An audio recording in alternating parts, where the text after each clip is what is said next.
எங்கே பார்த்தாலும் ஒரே டாக் தான் போகுது. விஜய் சார் வந்து பெரம்பூர் தொகுதியில் நிற்கிறாங்க. இப்போ சேம் டைமில் வந்து பார்த்தீங்கன்னா திருச்சி சைட்லேயும் வந்து நிற்கிறாங்க. ஸோ ரெண்டு தொகுதியில் நிற்கிறது இதுக்கு முன்னாடி நடந்துருக்குங்களா? ஸோ இது ஏன் அப்படின்றது கேட்குறோம் சார். நடந்திருக்கா. ஜெயலலிதா அம்மான் இருக்காங்க, வைகோன்னு இருக்காரு, ராகுல் காந்தின்னு இருக்கிறாரு.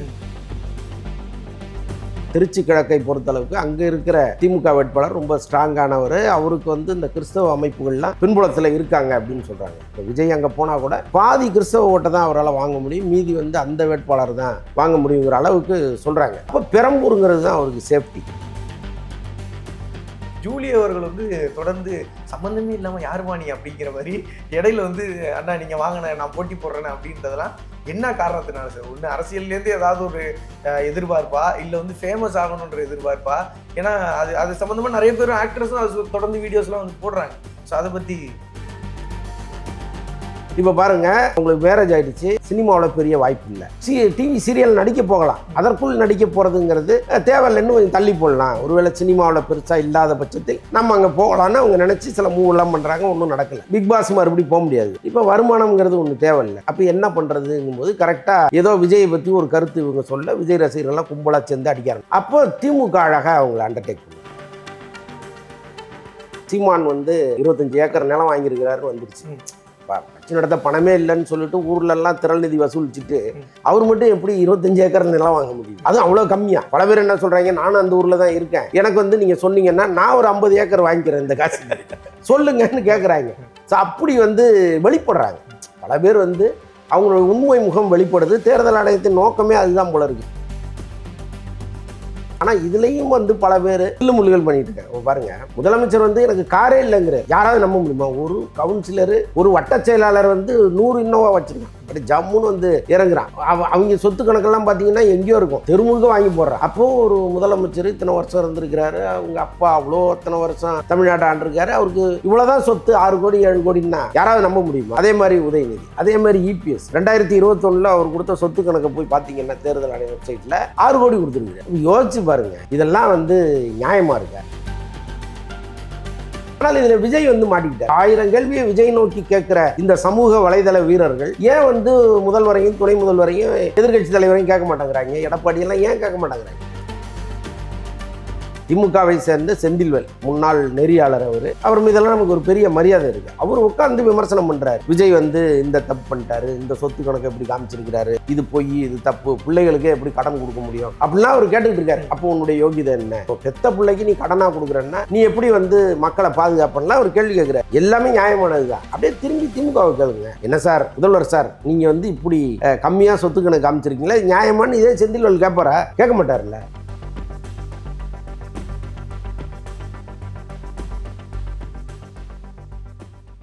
கலர் கண்ணாடி மீடியா எல்லாருக்கும் வந்துட்டு பார்த்தீங்கன்னா மிகப்பெரிய ஒரு வணக்கம். இன்றைக்கி வந்து சோஷியல் மீடியா ஃபுல்லாக வந்து சினிமா பற்றி நிறைய தகவல்கள் இருக்குது. அதில் எது உண்மை பொய் அப்படின்னு சொல்லிட்டு நம்மள்கிட்ட வந்து விரிவாக பேசுறதுக்காக வந்திருக்காங்க மூத்த பத்திரிகையாளர் திரு அந்தணன் சார் அவர்கள். வணக்கம். வணக்கம். எப்படி இருக்கீங்க? நல்லா இருக்கேன். இல்லை சார், எனக்கே தூய தமிழில் இன்ட்ரோ கொடுத்தோன்னே அப்படின்னு ஒன்று இருந்துச்சு.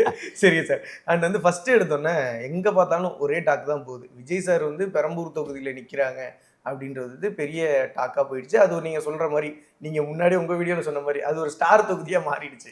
ஸோ சேம் டைமில் வந்து பார்த்தீங்கன்னா திருச்சி சைட்லேயும் வந்து நிற்கிறாங்க. ஸோ ரெண்டு தொகுதியில் நிற்கிறது இதுக்கு முன்னாடி நடந்திருக்குங்களா?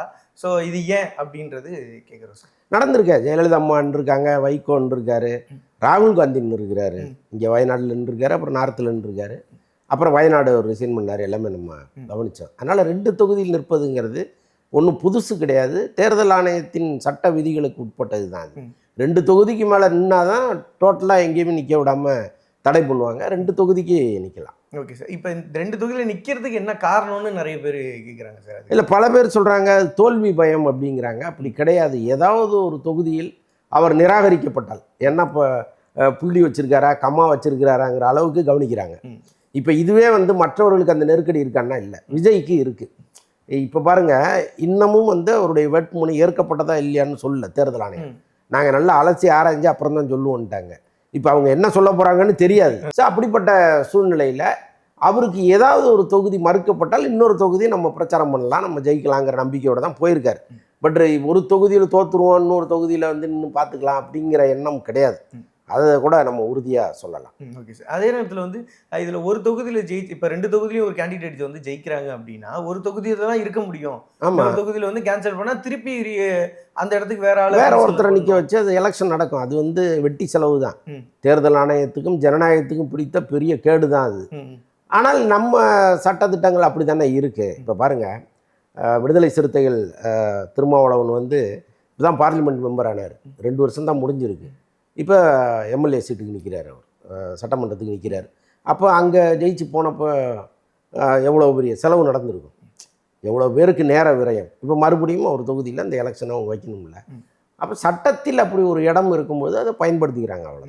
Okay sir. அண்ட் நிறைய பேர் சொல்கிறது, நீங்கள் சொல்கிறது ஒன்றும் தோல்வி பயம் அப்படிங்கிற மாதிரிலாம் சொல்கிறாங்க. இன்னொன்று, அந்த சிஎம் கேண்டிடேட் வந்துட்டு போகணும் அப்படின்னா கம்பல்சரி ஏதோ தொகுதியில் வந்து ஜெயிச்சிருக்கணும் அப்படின்றது வந்து சொல்கிறாங்க சார். அது உண்மையா? இல்லை, அப்படிலாம் கிடையாது.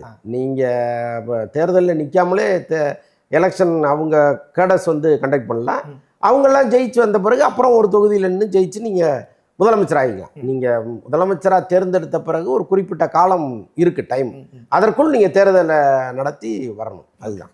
Okay sir. நாங்கள் வந்து வந்தோடனே நீங்கள் ஒன்று கேட்டீங்க, என்ன பார்க்கறதுக்கு கணிப்பெலாம் எடுத்தீங்களான்னு. நான் கேட்குறேன், நீங்கள் 2 தொகுதியில் இருக்குல்ல சார், இந்த 2 தொகுதியில் எது மெஜாரிட்டியாக விஜய் சார் வந்து வாங்குவாங்க, எனக்கு ஜெயிப்பார் நான் கேட்டு மாட்டேன்.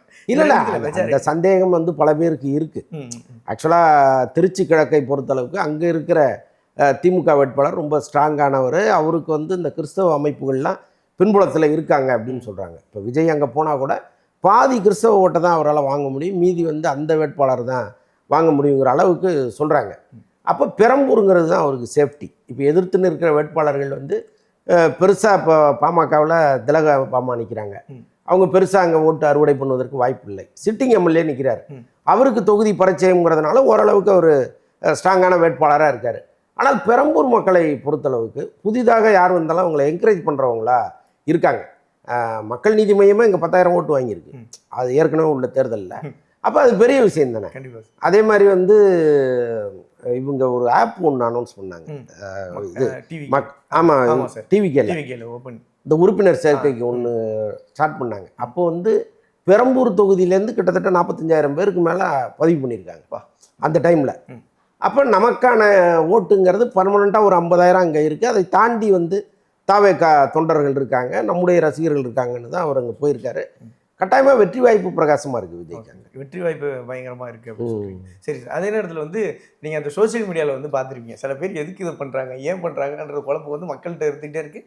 ஒரு சில யங்ஸ்டர்ஸ்லேயும் அது வர ஆரம்பிச்சிருச்சு. என்னென்னா, ஜூலி அவர்கள் வந்து தொடர்ந்து சம்மந்தமே இல்லாமல் யாருமா நீ அப்படிங்கிற மாதிரி இடையில வந்து அண்ணா நீங்கள் வாங்கின நான் போட்டி போடுறேன்னு அப்படின்றதெல்லாம் என்ன காரணத்தினால சார்? ஒன்று அரசியல்லேருந்து ஏதாவது ஒரு எதிர்பார்ப்பா, இல்லை வந்து ஃபேமஸ் ஆகணுன்ற எதிர்பார்ப்பா? ஏன்னா அது சம்மந்தமாக நிறைய பேரும் ஆக்ட்ரஸும் அது தொடர்ந்து வீடியோஸ்லாம் வந்து போடுறாங்க. ஸோ அதை பற்றி இல்லைங்க, அவங்க ஃபேமஸ் ஆனதே அந்த ஜல்லிக்கட்டில் தான். அங்கே வந்து அவங்க கோஷம் எழுப்புனது, அவங்களுடைய தோற்றம் எல்லாமே சேர்ந்தது தான் அந்த பிரபலத்தை அவங்களுக்கு கொடுத்துச்சு. அது வந்து மெல்ல அப்படியே அவங்கள உள்ளே கொண்டு வந்துச்சு. அதை வச்சு அவங்க ஒரு பெரிய மூவ் பண்ணாங்க. இப்போ பல பேர் என்ன பண்ணுவாங்க, ஒரு ஃபோட்டோவிலேயே ரொம்ப ஃபேமஸ் ஆயிடுவாங்க, வைரல் ஆயிடுவாங்க. அதுக்கப்புறம் அதை எப்படி கொண்டு போகிறதுன்னு தெரியாது, கொஞ்ச நாளில் மக்கள் மறந்துடுவாங்க. ஆனால் இவங்களை பொறுத்தளவுக்கு ஒரு தனிப்பட்ட அறிவு இருக்குது அவங்களுக்கு. இந்த மாதிரி ஒரு பப்ளிசிட்டி பண்ணிக்கிறதுல ரொம்ப கைதேர்ந்தவங்களாக இருக்காங்க. ஸோ அதனுடைய விளைவு தான் வந்து அதுக்கப்புறம் தொடர்ந்து சினிமாவில் நடித்தது, பிக் பாஸ் போனது, அப்படி மெல்ல மெல்ல கிரியேட் ஆகி இங்கே வந்தது. இப்போ பாருங்கள், அவங்களுக்கு மேரேஜ் ஆகிடுச்சு, சினிமாவில் பெரிய வாய்ப்பு இல்லை. டிவி சீரியல் நடிக்க போகலாம், அதற்குள் நடிக்க போகிறதுங்கிறது தேவையில்லை, இன்னும் கொஞ்சம் தள்ளி போடலாம், ஒருவேளை சினிமாவில் பெருசாக இல்லாத பட்சத்தில் நம்ம அங்கே போகலான்னு அவங்க நினச்சி சில மூவெல்லாம் பண்ணுறாங்க, ஒன்றும் நடக்கலை. பிக் பாஸ் மறுபடியும் போக முடியாது. இப்போ வருமானம்ங்கிறது ஒன்று தேவையில்லை. அப்போ என்ன பண்ணுறதுங்கும்போது கரெக்டாக ஏதோ விஜயை பற்றி ஒரு கருத்து இவங்க சொல்ல விஜய் ரசிகர்கள்லாம் கும்பலாக சேர்ந்து அடிக்க ஆரம்பிச்சிட்டாங்க. அப்போ திமுக அழகாக அவங்கள அண்டர்டேக் பண்ணுது. விஜய் ரசிகர்களுக்கு எதிராக ஒரு பெண்மணி நிற்கிறாங்கன்னா நீங்கள் வாங்க நம்ம பக்கம் அப்படின்னா அவங்களே அண்டர்டேக் பண்ணிடுறாங்க. இப்போ அவங்களுக்கு கட்டாயமாக ஏதோ ஒரு தொகை கொடுக்கப்பட்டிருக்கும், சும்மாலாம் யாருக்காக வேலை செய்ய போகிறதில்ல. ஸோ அப்போ அவங்க வந்து ஏதோ பரம்பரை திமுக மாதிரியும் அவங்க பட்டனார் காலத்துலேருந்து அவங்க திமுகவில் இருக்கிற மாதிரியும் பேச ஆரம்பிச்சிட்டாங்க. எல்லாமே வந்து ஏதோ ஒரு ஆதாயம் இல்லாமல் எதுவும் நடக்காது இல்லை. ஆமாம் சார். ஏதோ ஒரு விளம்பரமும் இருக்கு அதுக்கு பின்னாடி. இருக்கு, அதுக்குள்ளே இருக்கு. சரிங்க சார். அண்ட் அதே நேரத்தில் வந்து இந்த சொத்து மதிப்பு வந்து அவர் வந்து ரிலீஸ் பண்ணோன்னே இந்த தேர்தல் ஆணையம் வந்து இவங்க இவ்வளோ சொத்து வச்சிருக்காங்கன்னு இது அஃபிஷியலாக இவ்வளவு சொல்கிறாங்க. நியூஸ் சேனல்ஸ் இதெல்லாம் வந்து போடுறாங்க. தேர்தல் ஆணையம் சைட்லேருந்து இந்த நியூஸ் வந்து லீக் பண்ணலாமா, இது பண்ணக்கூடாதா, முதல் கேள்வியாக இருக்குது. ரெண்டாவது, இவங்க இந்த சொத்து விவரம்னு சொல்கிறாங்களே சார், அது வந்து மற்ற அரசியல் கட்சி தலைவர்களை பார்க்குறப்ப இவர் கொஞ்சம் ஓகே ஓரளவு நேர்மையாக சொல்லியிருக்காருன்ற மாதிரி இருக்குது. ஏன் அவரை மட்டும் அந்த டார்கெட்டு போகுது? அதாங்க இப்போ விஜய் நின்னா குத்தம் நடந்தா குத்தம்னு சொல்ல ஆரம்பிச்சிட்டாங்க.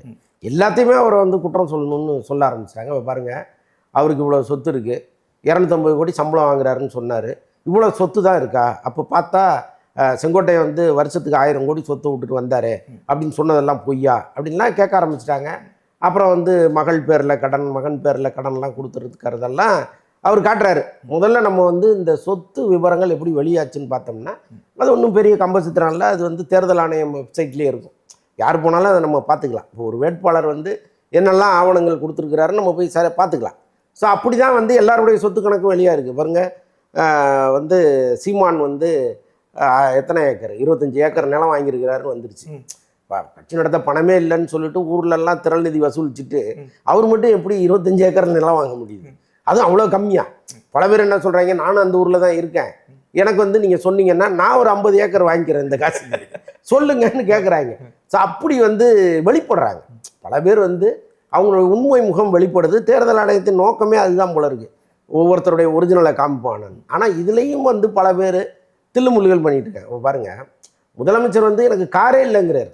யாராவது நம்ப முடியுமா? ஒரு கவுன்சிலரு, ஒரு வட்ட செயலாளர் வந்து 100 இன்னோவா வச்சுருக்கான். அப்படி ஜம்முன்னு வந்து இறங்குறான். அவங்க சொத்து கணக்கெல்லாம் பார்த்தீங்கன்னா எங்கேயோ இருக்கும், தெருமுழுக்க வாங்கி போடுறான்.